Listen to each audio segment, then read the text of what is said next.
Hi friends, நம்ம இன்றைக்கி என்ன பார்க்க போகிறோன்னா தக்காளி பருப்பு குழம்பும் வாழைக்காய் வறுவல்னா பண்ண போகிறோம். இந்த ரெண்டையும் எப்படி பண்ணலான்னு பார்க்கலாம் வாங்க. முதலாவதாக தக்காளி பருப்பு குழம்பு தான் பண்ண போகிறோம். குழம்பு பண்ணுறதுக்கு குக்கரில் 1 கப் அளவுக்கு ரேஷன் துவரம் பருப்பு சேர்த்துடலாம். ஒரு 2 முறை அலசி எடுத்து வந்துடலாம். இதில் 2 பெரிய வெங்காயத்தை கட் பண்ணி சேர்த்துடலாம். 4 தக்காளியை கட் பண்ணி சேர்த்துடலாம். இது கூட ஒரு 1/4 ஸ்பூன் அளவுக்கு மிளகு, பருப்பு மூழ்கிற அளவுக்கு தண்ணி சேர்த்துடலாம்.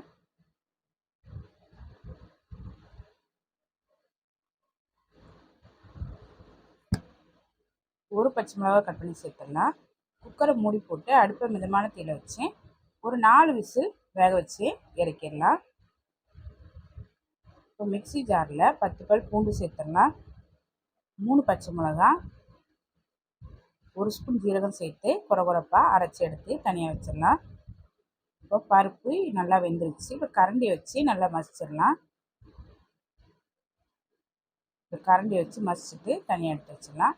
அடுப்பில் கடாயை வச்சு எண்ணெய் ஊற்றி எண்ணெய் சூடானது கடுகு சேர்த்துடலாம். ஒரு 1/2 ஸ்பூன் அளவுக்கு உளுத்தம்பருப்பு, ஒரு 4 வரமிளகா சேர்த்துடலாம். கொஞ்சமாக கருவேப்பிலை இலை எல்லாம் சேர்த்து நல்லா கலந்து விட்டுடலாம்.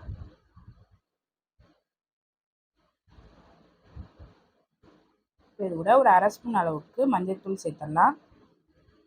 1 ஸ்பூன் மிளகாய்த்தூள், கொஞ்சமாக பெருங்காயத்தூள் எல்லாம் சேர்த்து நல்லா கலந்து விட்டுடலாம். இது கூட பருப்பு சேர்த்துடலாம்.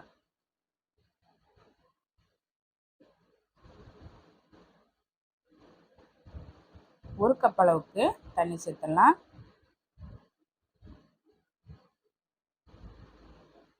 தண்ணி சேர்த்து நல்லா கலந்து விட்டுடலாம்.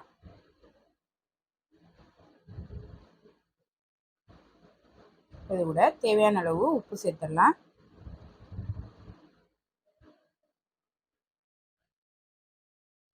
இப்போ இது கூட அரைச்சி வச்ச பூண்டு, மிளகாய், ஜீரகத்தை சேர்த்துடலாம்.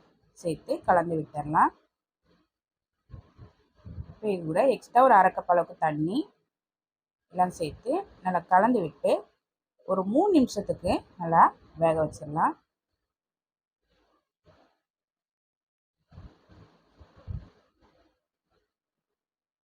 ஒரு 3 நிமிஷமாக நல்லா வெந்துருச்சு. இப்போ அடுப்பு ஆஃப் பண்ணிவிட்டு கடைசியாக கொஞ்சமாக மல்லியில் சேர்த்து கலந்துட்டு இறக்குனா டேஸ்டான தக்காளி பருப்பு குழம்பு ரெடி. ட்ரை பண்ணி பாருங்கள்.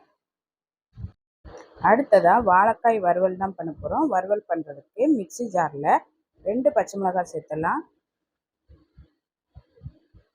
ஒரு துண்டு தேங்காவை கட் பண்ணி சேர்த்துடலாம். 10 போல் முந்திரி பருப்பு, 1/2 ஸ்பூன் சோம்பு, கொஞ்சமாக தண்ணி சேர்த்து அரைச்சி தனியாக எடுத்து வச்சிடலாம். ஒரு பவுலில் 2 வாழைக்காவை கட் பண்ணி எடுத்து வச்சுக்கிறேன். இப்போ இது கூட 1/4 ஸ்பூன் மஞ்சள் தூள், கொஞ்சமாக உப்பு எல்லாம் சேர்த்து நல்லா கலந்து விட்டுடலாம். இப்போ அடுப்பில் கடாய் வச்சு எண்ணெய் ஊற்றி எண்ணெய் சூடானதும் வாழைக்காய் சேர்த்துடலாம்.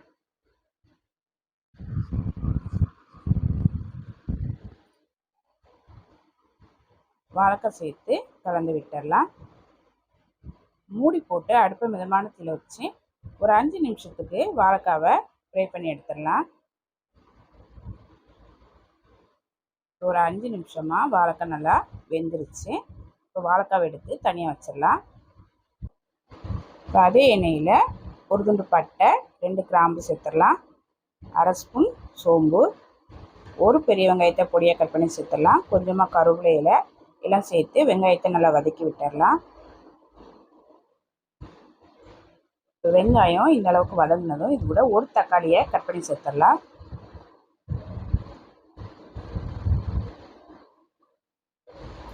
இது கூட கொஞ்சமாக உப்பு எல்லாம் சேர்த்து தக்காளியை நல்லா வதக்கிடலாம். இது கூட 1 ஸ்பூன் அளவுக்கு இஞ்சி பூண்டு பேஸ்ட் சேர்த்து இஞ்சி பூண்டோட பச்சை வாடை போகிற வரைக்கும் நல்லா வதக்கி விட்டுடலாம்.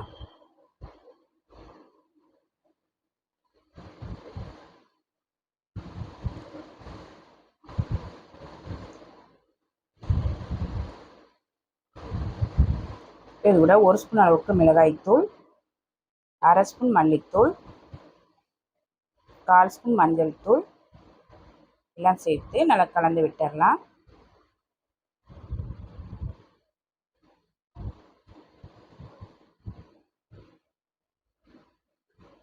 இப்போ இது கூட அரைச்சி வச்ச தேங்காய் விழுது சேர்த்துடலாம். தேங்காய் விழுது சேர்த்து நல்லா கலந்து விட்டு ஒரு 3 நிமிஷத்துக்கு நல்லா வேக வச்சிடலாம். ஒரு 3 நிமிஷம் நல்லா வெந்துருச்சு. இப்போ இது கூட ஃப்ரை பண்ணி வச்ச வாழைக்காய் சேர்த்துடலாம். வாழைக்காய் சேர்த்து கலந்து விட்டு ஒரு 2 நிமிஷத்துக்கு நல்லா வேக வச்சிடலாம்.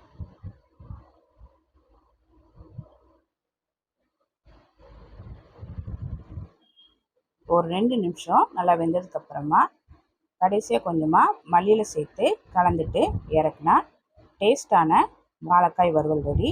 இந்த வாழைக்காய் வறுவல் சாம்பார், ரசம், காரக்குழம்போட சைடு சாப்பிட்டு சாப்பிட்டா ரொம்ப நல்லாயிருக்கும். ட்ரை பண்ணி பாருங்கள்.